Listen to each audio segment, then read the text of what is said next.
오늘 또 이 자리에 전도자들의 초청을 받아들여서 저희 교회에 처음 나오신 여러분 모두를 주의 이름으로 환영을 합니다. 그리고 천지 만물을 창조하신 전능하신 우리 하나님의 가장 큰 은혜와 축복이 여러분 모두의 인격과 또 여러분의 가정과 삶의 자리에 그렇게 또 바라시는 모든 일들에 이루어 주시는 그 하나님의 축복이 있어지길 주의 이름으로 축원합니다. 저희들이 오늘 이 자리에 여러분을 초대한 것은요, 교회 구경 한번 해보세요라고 하는 것이 아닌 것을 분명히 아실 것입니다.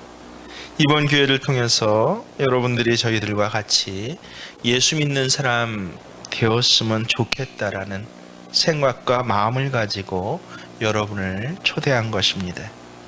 먼저 믿는다고 하는 저희들이 예수를 잘 믿어서 구태여 이런 저런 설명하지 않아도 그저 저 사람 사는 모습만 보고도 나도 예수 믿고 싶다라고 하는 마음이 일게 해 드렸어야 하는데 저희들이 부족하여서 그렇게 되지 못한 것이 너무 죄송스럽고 부끄럽습니다. 그러나 그럼에도 불구하고 예수를 믿고 산다는 것은 우리 인생에 있어서 얼마나 중요한 일인지, 그리고 오늘 이 시간 그래서 여러분은 꼭 예수 믿어야 한다라고 하는 절급함을 가지고 여러분에게 말씀을 전하고자 합니다. 쉽게 한마디로 하면 왜 예수 믿어야 하는지, 예수 믿는 목적이 무엇인지, 그리고 신앙생활이 아주 구체적으로 우리에게 주는 삶의 유익이 무엇인지를 여러분에게 제가 전해드리고자 하는 것입니다.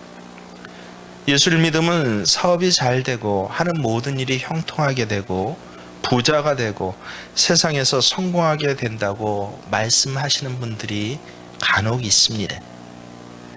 예수 믿으면 어떤 병에 걸렸든지 다 낫고 건강하게 된다라고 하는 말씀을 하시는 분들도 있습니다.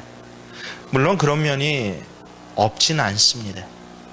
제가 그동안 섬겼던 많은 분들 중에는 정말 그런 복을 받은 분들이 제가 손가락으로 헤아리기 어렵도록 참 많이 있습니다. 제 목회의 이 강단의 날들이 벌써 곰곰이 생각하니까 30년이 훨씬 넘었습니다. 그 30년 동안 함께 섬겨왔던 교우들 중에는요, 의사도 이건 낫지 못합니다라고 포기했던 그런 병들도 하나님께서 고쳐주신 분들이 실제로 있습니다. 저 지질이 가난해서 이른바 반지하방이라는, 요새 기생충이라는 영화로 세계적으로 한국에는 반지하에 산대라고 하는 그런 것이 알려졌는데, 그런 삶을 살다가 하나님께서 정말 어떻게 물질로 축복하시는지요.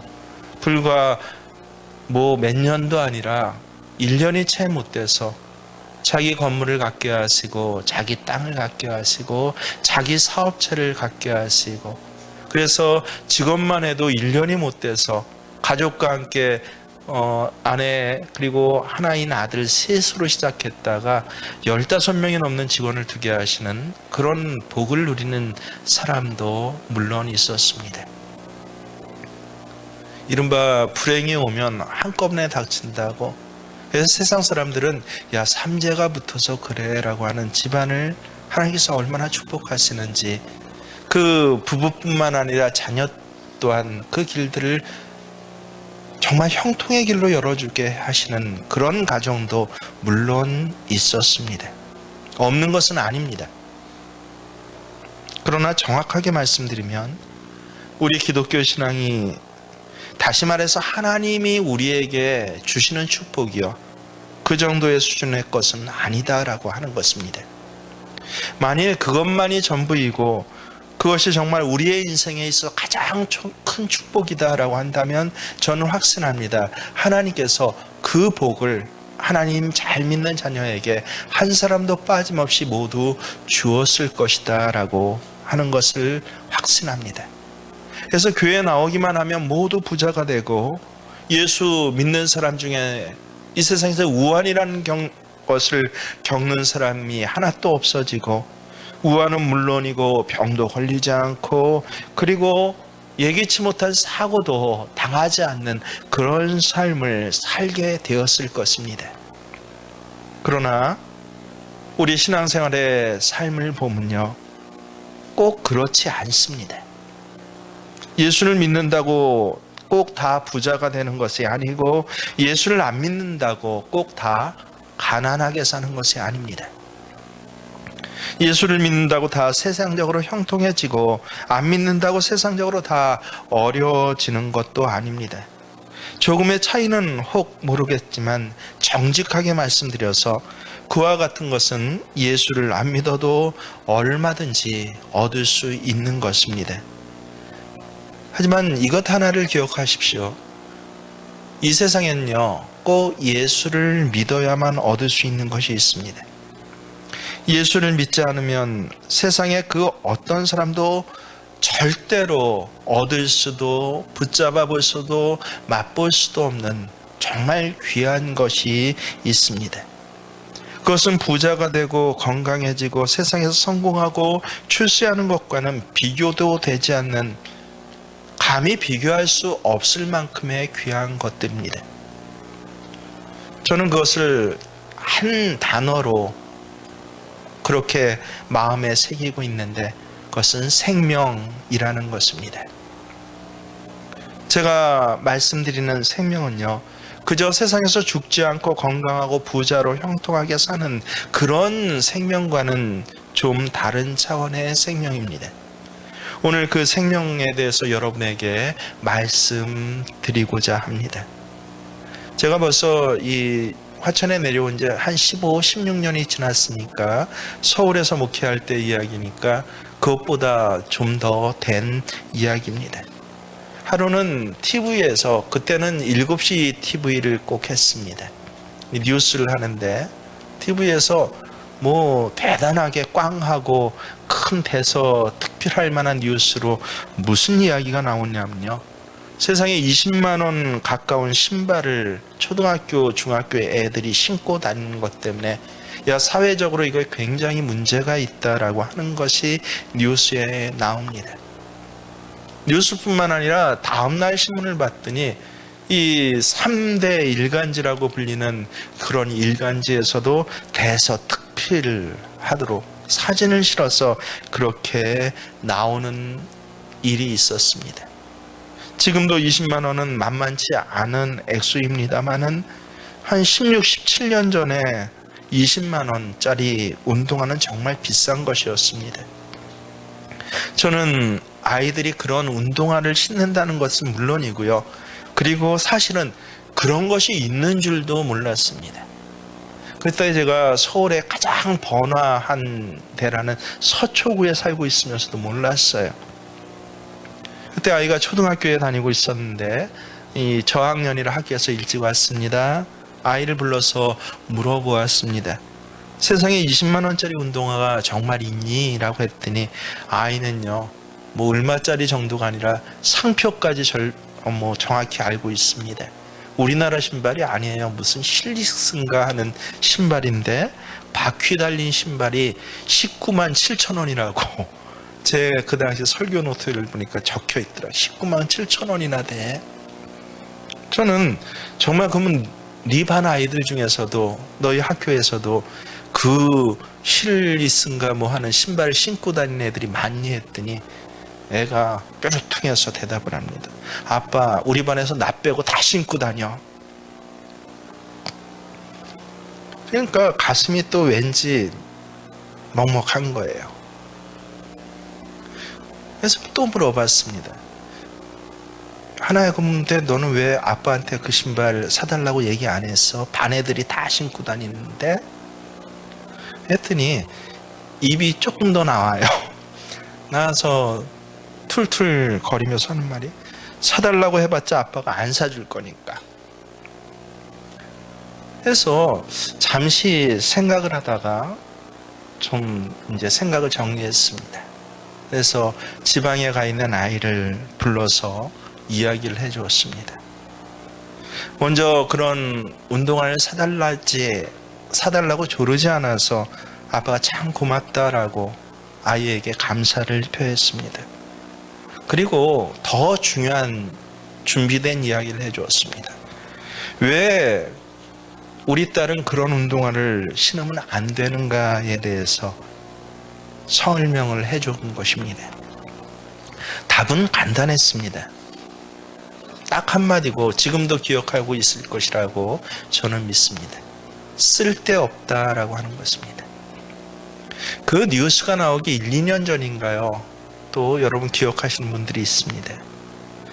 황영조 선수가 올림픽 마라톤에서 우승하면서 유명해지니까 여기저기 협찬과 후원이 들어옵니다. 그 중에서 어떤 기업이요? 황영조 선수의 운동력 향상을 위하여서 후원하게 되었는데 그 황영조 선수 한 사람을 위해서 1억 원이나 하는 황영조 선수의 발에 맞고 편한 운동화를 만들어 주었습니다. 이 사실이 타이틀 자체도 1억 원 넘는 운동화라고 해서 예능 프로그램도 아니라 정규 뉴스 시간에 방영된 적이 있었습니다.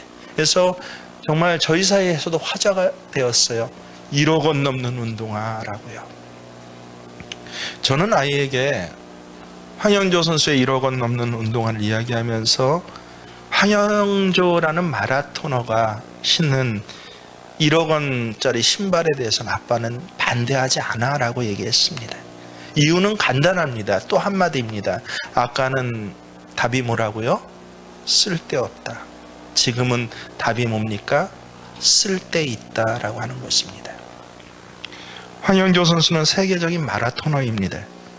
그에게 발에 딱 맞는 운동화는요, 메달의 색깔을 바꿀 수 있는 가능성이 달려있는 것으로 1억 원이 적은 돈은 아니지만 어마어마하게 큰 돈이지만 투자할 가치가 충분히 있고 그것은 쓸데있는 일입니다.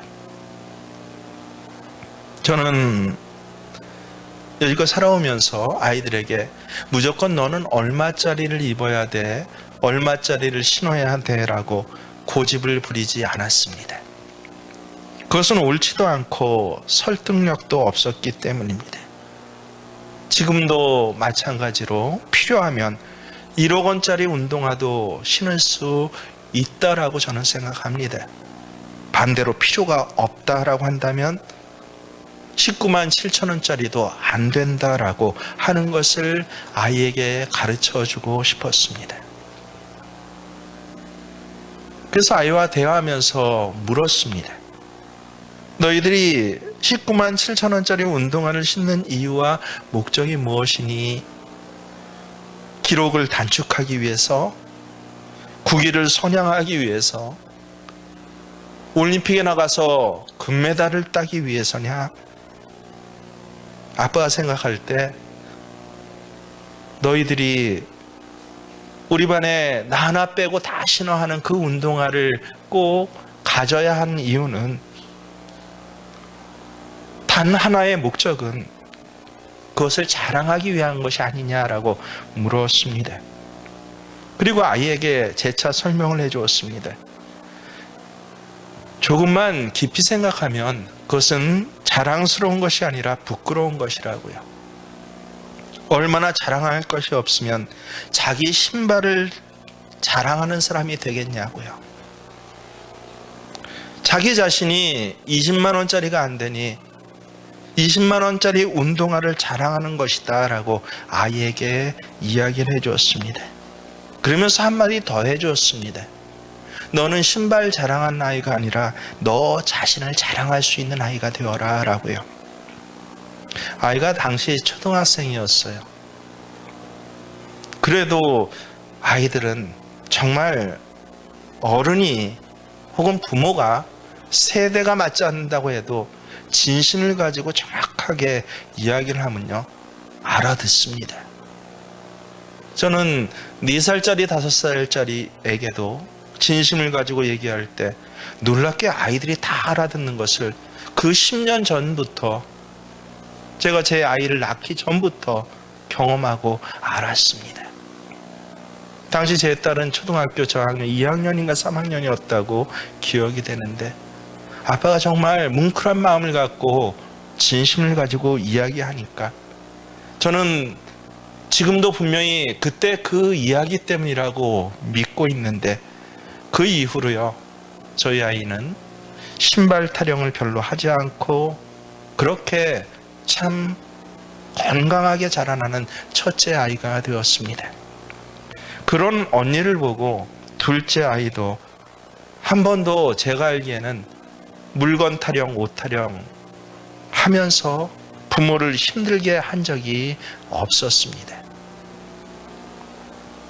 사람들은 잘 살고 못 사는 것이 소유에 있는 것으로 생각합니다. 비싼 것, 가치 있는 것을 많이 가지고 있으면 그것은 잘 사는 것이고 그렇지 못하면 못 사는 것이라고 아예 확신을 하고 있습니다. 그래서 소유가 많은 사람을 부자라고 얘기하지 않고 잘 사는 사람이라고 일반 명사화가 돼서 이야기를 합니다. 반대로 소유가 적은 사람을 가난한 사람이라고 이야기를 해야 되는데 못 사는 사람이라고 이야기를 합니다. 하지만 그것은 옳지 않는 생각입니다. 그리고 아주 위험하고 어리석은 생각입니다. 잘 살고 못 사는 것은요, 소유에 있지 않고 정확히 이 경제적 용어로 따지면요, 소유 가치에 있지 않고 존재 가치에 있습니다. 내가 얼마나 귀한 존재가 됐냐에 잘 살고 못 사는 것이 달려 있습니다. 진정한 의미에서 성공과 실패가 바로 존재 가치에 달려 있습니다. 뿐만 아니라 인생의 행복과 불행도 존재 가치에 달려 있습니다. 아무리 세상적으로 성공하고 부자라고 하여도 존재 가치가 없는 삶을 사는 사람들이 있습니다. 우리는 저들을 예전부터 뭐라고 불렀습니까? 졸부라고 불렀습니다. 저들은 부자일 뿐이지 절대로 잘 사는 사람이 아닙니다. 때문에 자세히 저들의 삶을 들여다보면 우리가 생각하는 것처럼 그렇게 행복하지 않습니다. 오히려 그 반대입니다. 저는 정확히 알고 있습니다. 왜냐하면 제 주변에는요, 정말 세상 사람들이 입이 딱 벌어질 정도로 부자로 많은 소유를 갖고 사는 사람들이 꽤나 있기 때문에 그렇습니다. 근데 그 사람 중에서 나 행복해요 라고 그러고 사는 사람들이 굉장히 적습니다.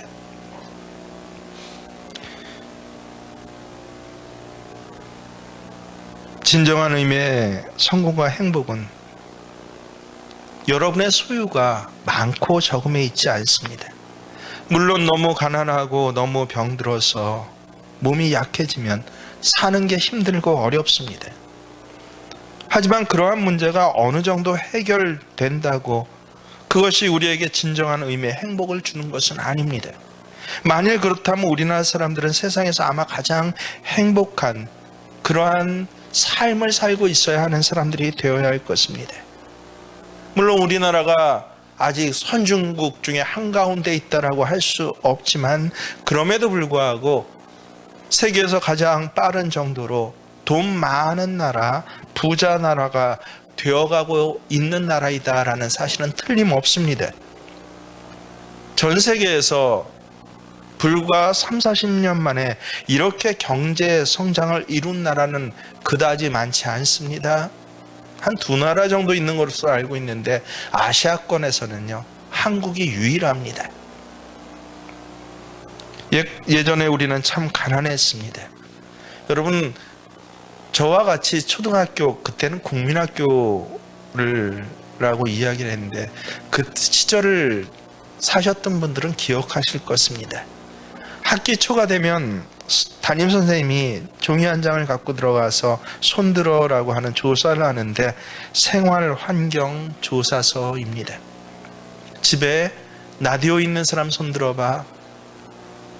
집에 전화 있는 사람 손들어봐. 냉장고 있느냐, 텔레비전 있느냐, 피아노 있느냐, 한 20가지가 가까이 되는 항목을 물어보았습니다. 지금 생각하면 얼마나 우스운지를 모릅니다. 하지만 그전에는 그렇지 않았습니다. 집에 전화가 있으면 우선 부자였습니다. 텔레비전은 동네에 몇 대 있었습니다. 집에 텔레비전이 있다는 것은 그 집이 그 동네에서 정말 손꼽히는 부자라는 그런 뜻이었습니다. 자가용이요? 야, 우리나라 굉장히 높은 대통령과 같은 사람들이나 큰 회사 사장님들만 타는 것이 자가용인 줄 알았습니다. 그때를 생각하고 지금 우리의 삶을 비교해 보십시오. 우리는 다 큰 부자입니다. 부자를 넘어서서 거의 재벌의 수준의 삶을 우리는 살고 있습니다. 그래서 지금 여러분 행복하십니까? 그땐 분명히 그런 수준의 삶을, 집에 자가용이 있고 전화기도요, 나중에 한 번인가 기억나는데 그 이전에 전화기 있는 사람 손들어봐 했는데 그 다음에 질문이 바뀌었어요. 집에 흰색 전화기 있는 사람 손들어봐로요. 검은색 전화기가 일반 가정마다 한 대씩 갖춰가자 그 다음부터 이제 자랑스러운 것은 우리 집엔 검은색 전화기가 아니라 흰색 전화기 있어 였던 것입니다. 여러분은 어떻습니까? 집에 흰색 전화기 있습니까? 아니면 아예 갖고 다니는 핸드폰을 갖고 다니십니까? 핸드폰 갖고 다니니까 정말 행복하십니까?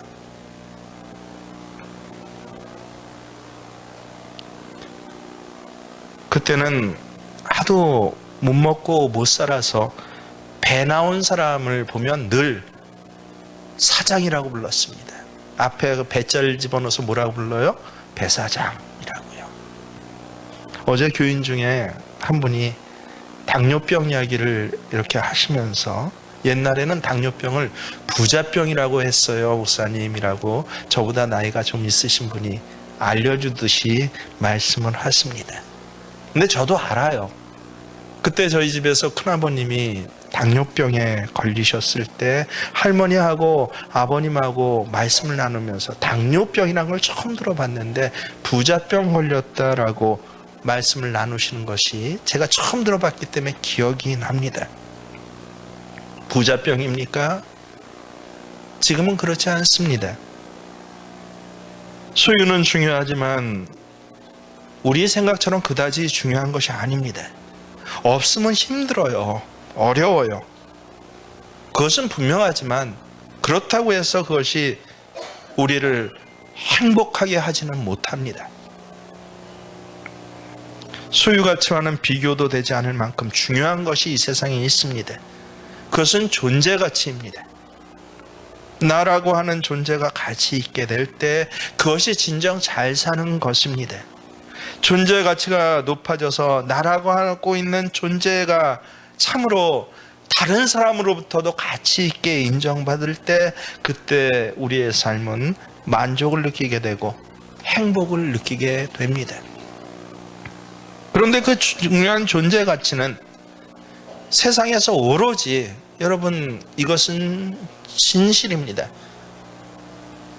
예수 믿음으로서만 얻을 수 있는 가치입니다. 저는 여러 생활을 해보았습니다. 여러 그룹의 사람들을 만나보았습니다.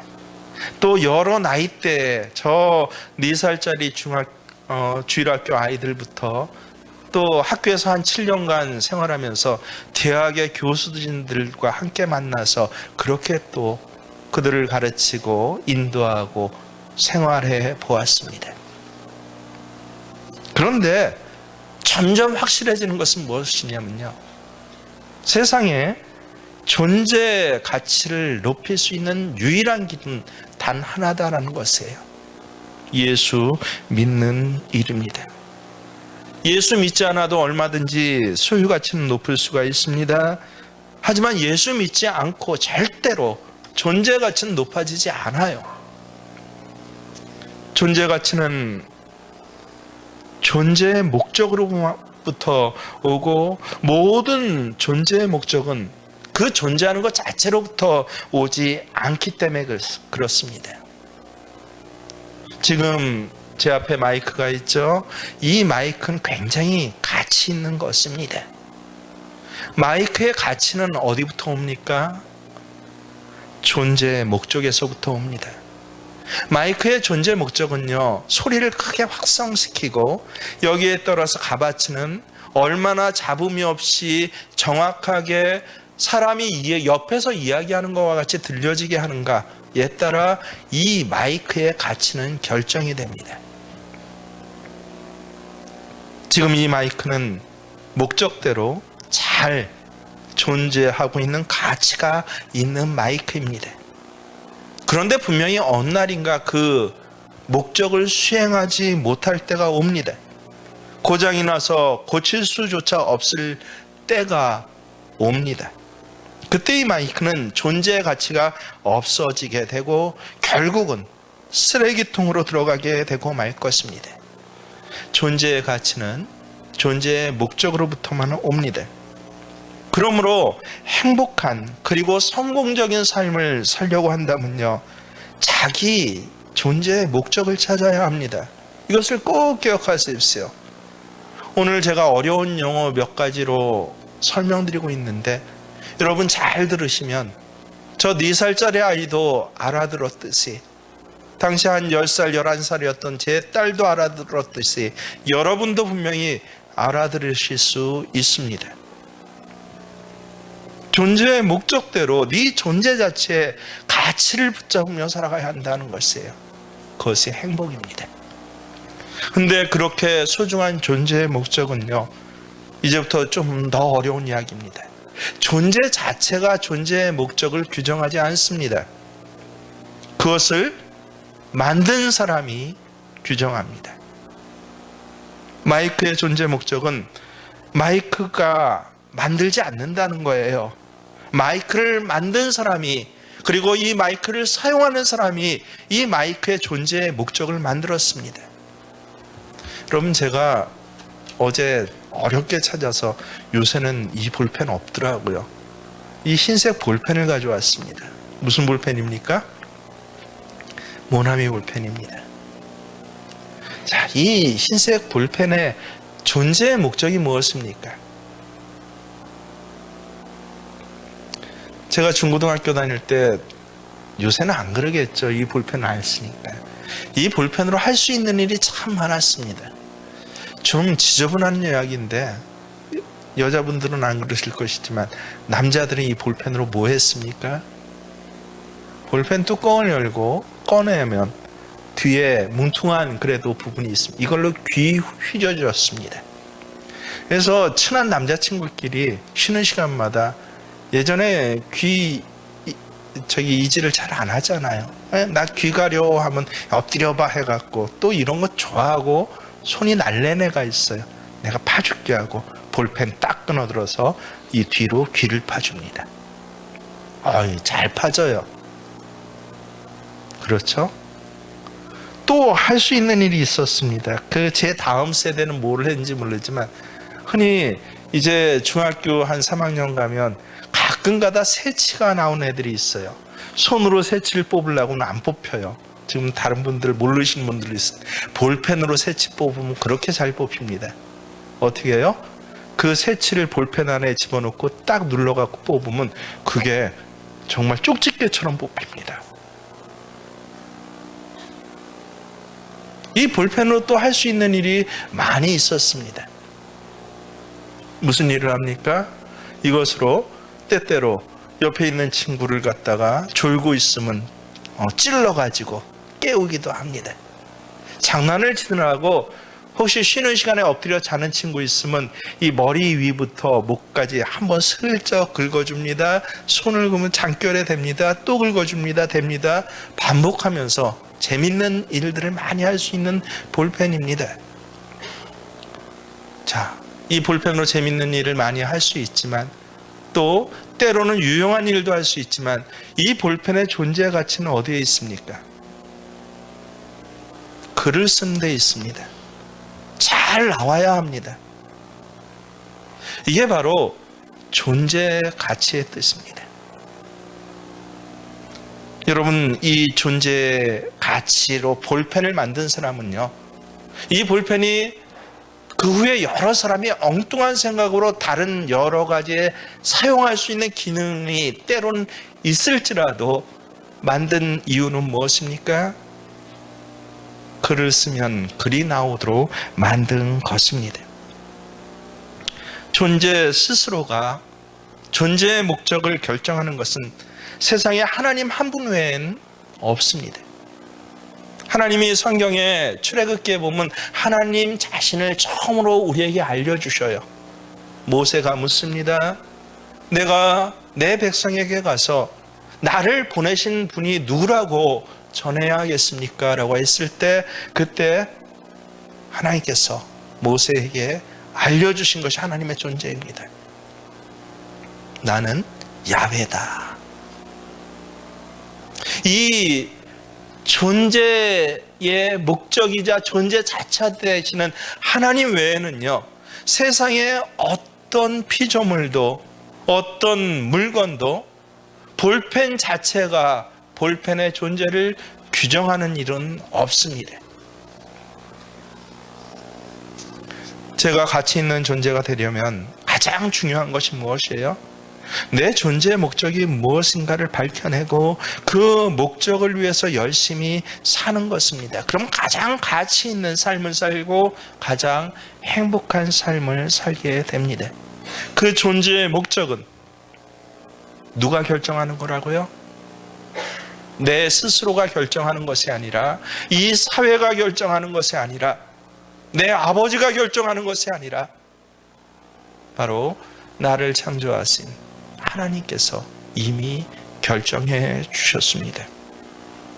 하나님을 믿지 않아도 얼마든지 부자가 될 수 있고 성공도 할 수 있습니다. 하지만 창조주 하나님을 인정하지 아니하고 믿지 아니하면 절대로 잘 사는 사람, 행복한 사람이 될 수 없습니다.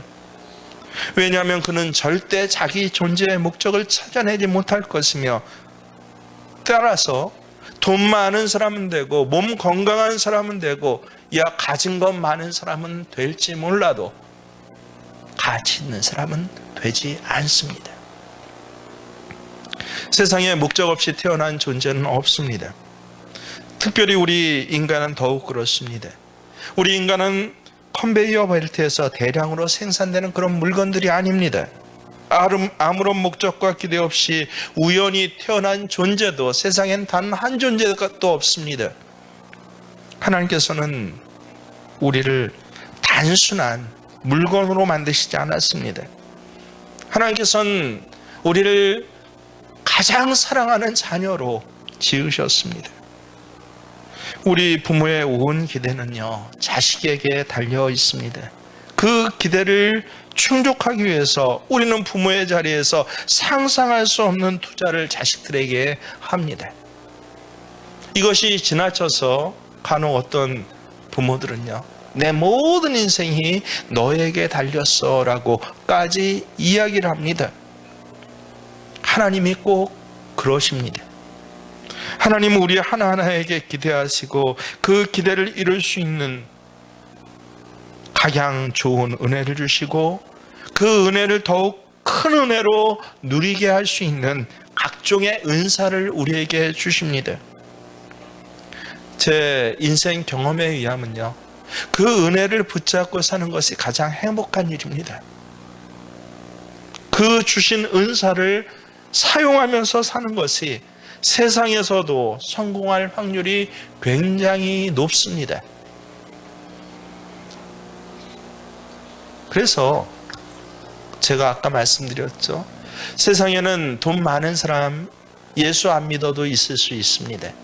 세상에서는 자리가 높아지는 사람, 예수 안 믿어도 높아질 수도 있습니다. 하지만 단 한 사람도 하나님을 알지 못하고 행복한 사람은 없습니다. 가장 금술이 좋은 부부라고 할지라도 하나님을 알지 못하고는요, 절대 그 가정이 가치 있을 수는 없습니다. 저는 역사를 전공했습니다. 그것도 대학교 때는 문화사를 전공했습니다.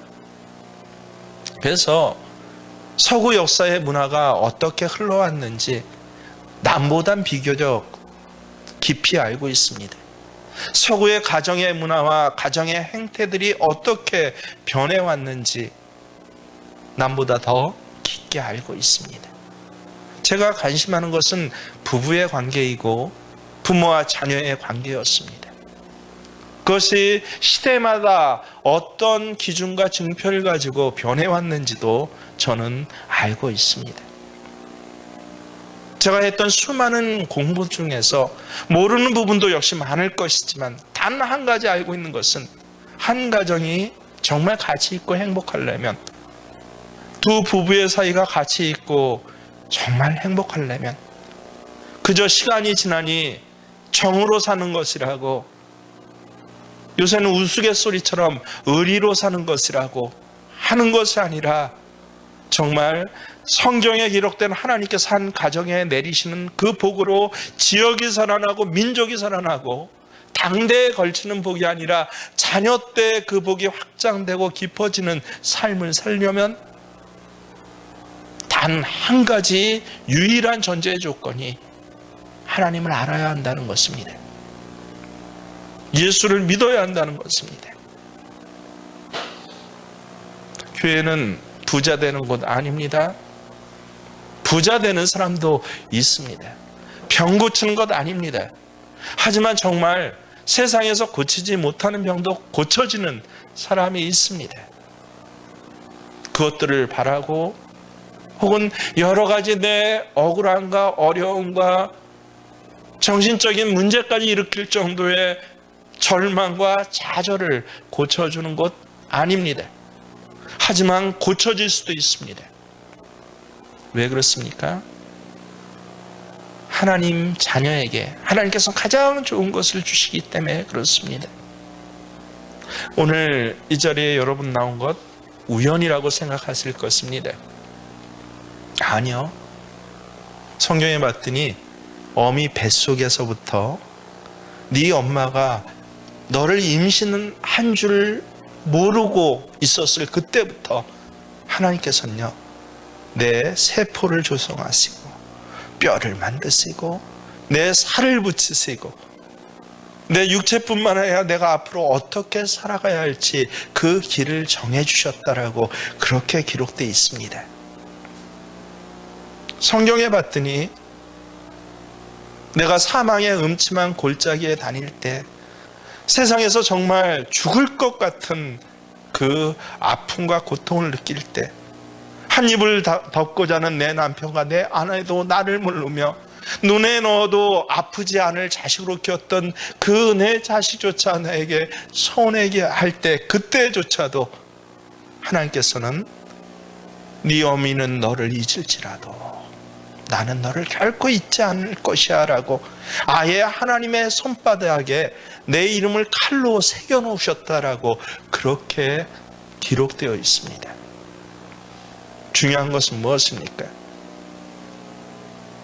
잘못 사용되었던 볼펜이 이제 글을 쓸 수 있는 볼펜으로 그렇게 사용되는 것입니다.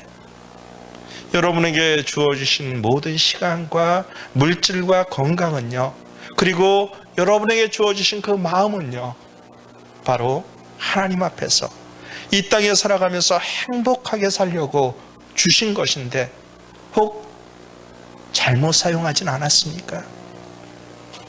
혹 19만 7천 원짜리 그 운동화가 내 행복을 결정짓는다는 초등학교 애와 같이 그렇게 살아오진 않으셨습니까?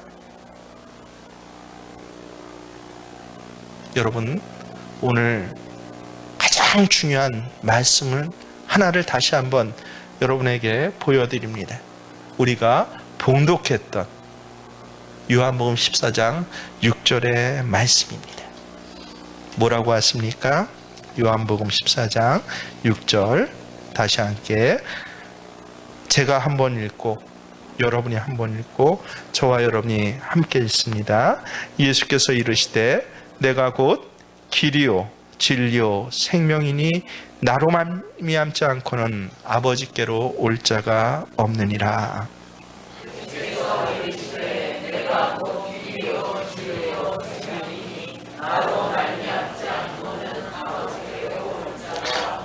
예수님이 길이 되십니다.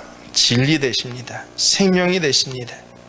예수님 아니고서는 하나님을 알 자도 하나님께 올 자도 없다라고 말씀하십니다. 저는 요새 대중가요는 잘 알지 못하지만, 그리고 대중가요를 거의 모르지만 이상하게 어렸을 때 들었던 몇 개의 곡은 기억합니다. 여러분, 나그네길이라는 노래 가사까지 앞에 부분은 외우고 있습니다. 한 번도 끝까지 불러보지는 않았지만 이 노래를 부른 가수가 최희준이라는 이 호떡이라고 했습니다. 우리 할머님은 호떡같이 생긴 마음씨 좋은 그 가수의 얼굴도 기억하고 있습니다. 인생은 나그네길, 어디서 왔다가 어디로 가는가. 세상 사람들은 어디서 왔다가 어디로 가는지 모르는 삶을 살고 있습니다. 내가 왜 태어났는지, 내가 무엇을 해야 하는지를 모르고 남들이 19만 7천 원짜리 운동화 사니 나도 그거 사야 하고, 그거에 있으면 행복하고 그게 없으면 세상에서 가장 불행하더라고, 그렇게 자기 자신을 속이면서 무지하게 어리석게 살아가고 있습니다. 오늘 예수님께서는 아니야, 예수님이 길이라고 하십니다. 우리 인생의 길이 됐습니다. 예수님께서 진리라고 하십니다. 우리 인생을 살아가는 법, 진리는 법이거든요. 로고스입니다. 법이 되시고 기준이 되십니다. 우리 예수님께서 생명이라고 하십니다.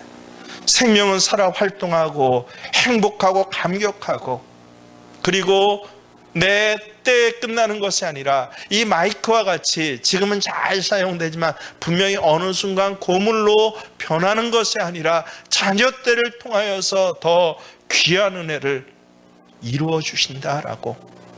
그래서 어렸을 땐 눈에 넣어도 안 아픈 자식이 조금만 크면 원수 덩어리가 되는 것이 아니라, 눈에 넣어도 안 아픈 자식이 정말 조금 더 커서는 내 인생을 전부 대변해 주는 증거가 되고 가치가 되고 감사의 제목이 되는 삶을 살게 해주시겠다라고 우리에게 약속해 주셨습니다.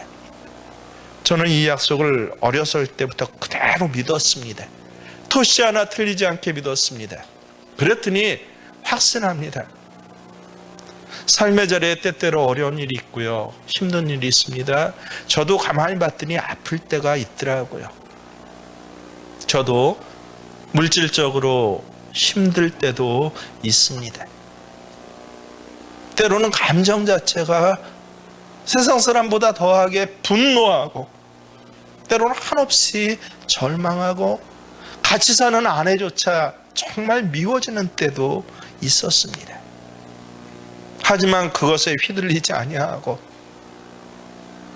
오늘 삶의 자리에서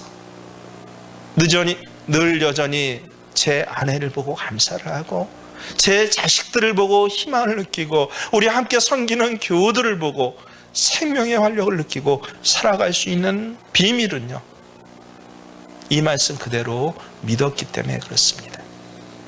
남들이 논리적이지 않다라고 할지라도, 어떤 사람이 무식하다라고 비웃을지라도, 아니 놀랍게 이상하게도 그 말씀 그대로 믿고 오늘 이 자리에까지 살아왔더니, 하나님께서는 이 두꺼운 성경 안에 약속해 주신 모든 약속 중에 1.1획도 틀리지 않게 저를 인도해 보셨습니다.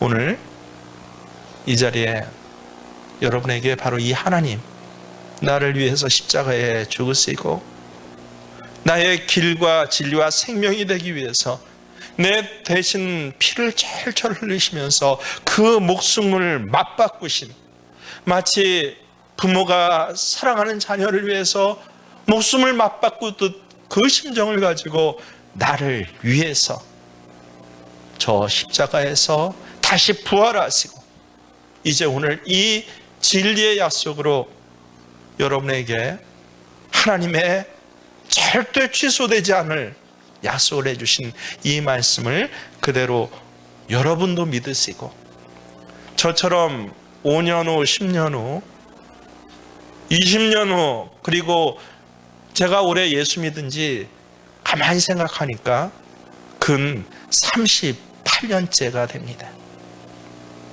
48년째인가요?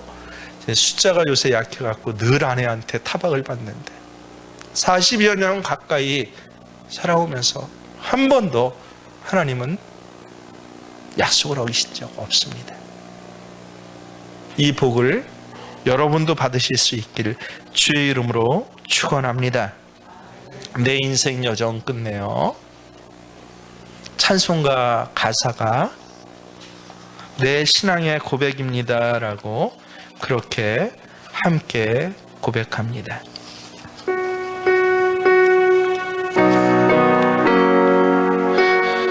내 평생에 가는 길 순탄하여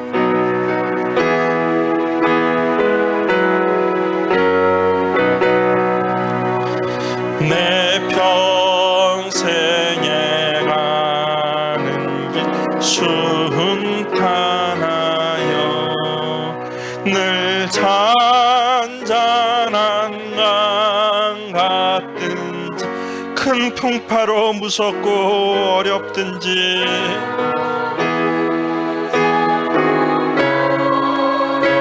나의 영혼은 늘 편하다.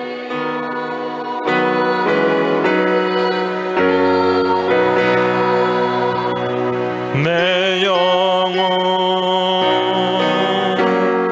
평안해. 내 영혼 평안해. 저 마귀는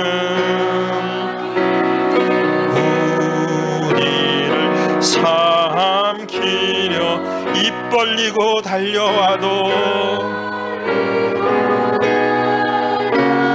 예수는 우리의 대장 되사 수는 우리 대장 되사 끝내 싸워서 이기리라. 내 영혼 평안해. 내 영혼 평안해.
이 고백을 하신 분들은 가슴에 손을 얹고 기도하시기를 바랍니다. 하나님께서는 우리가 드리는 모든 기도를 들으시고 그 기도를 꼭 응답하여 주시되 크고 비밀한 것으로 가장 좋은 것으로 세상에 악한 아비일지라도 자기 자식은 사랑하고 그 소원은 들어주는데 하물며 하늘에 계신 우리 하나님께서 어찌 사랑하시는 자녀의 기도를 들으시지 않겠냐고 예수님 직접 약속하신 그 약속 때문에 내가 기도하오니 이제 우리의 마음이 열려지게 하시고 우리가 기도한 것이 헛된 한때의 추억이 아니라 앞으로 살아가는 내 모든 인생의 가치와 존재의 목적과 그리고 내 당대가 아닌 내 사랑하는 자녀 때와 후배 때에 하나님이 임하시는 복의 증표가 되게 하여 주시옵소서. 우리 함께 손에 가슴을 얹고 기도하십니다. 수고하고 무거운 짐진 자들아 다 내게로 오라. 내가 너희를 쉬게 하리라.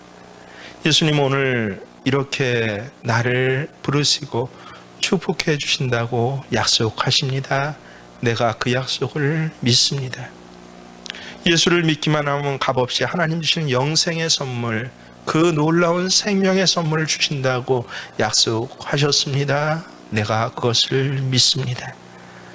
이 믿음이 나도 모르게 고백되게 하시고 이 약속의 증표가 믿어지게 하셨사오니 하나님 오늘 가슴에 손을 얹고 이 약속의 증표를 믿고 기도하는 모든 분들에게 저 인생의 출발기인 그 유년의 시절부터 청소년의 시절 그리고 청년과 장년의 시절을 거쳐서 이제 노년의 시절에 이르는 모든 분들이 하나님의 약속의 그 복을 받고 살아가게 하여 주시옵소서. 오늘 이 약속이 믿어지신 분들만 입술을 벌려서 저를 따라 기도해 주시길 바랍니다. 사랑하는 하나님 아버지, 세상에 예수 안 믿고도 가질 수 있는 것이 많이 있지만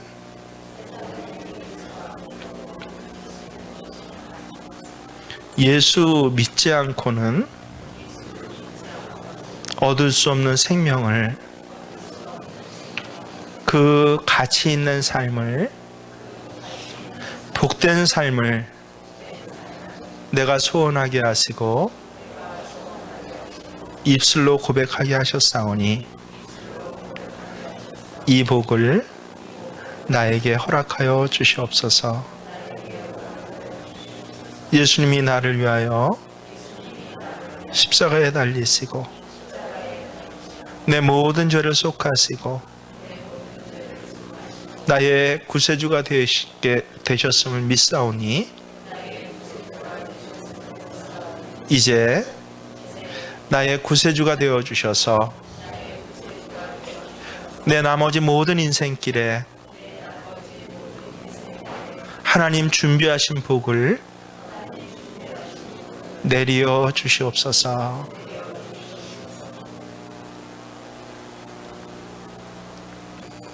이제는 우리 주 예수 그리스도의 은혜와 하나님 우리 아버지의 지극하신 사랑하심이 성령님께서 이 약속 그대로로 우리의 평생을 인도하시되 오늘 하루하루 한 주 한 주 매년의 삶을 함께 손붙잡고 동행함으로 인도하시는 역사하심이 오늘 이 놀라운 신앙의 고백을 한 모든 예배자들 위해 함께 하시기를 간절히 축원하옵나이다.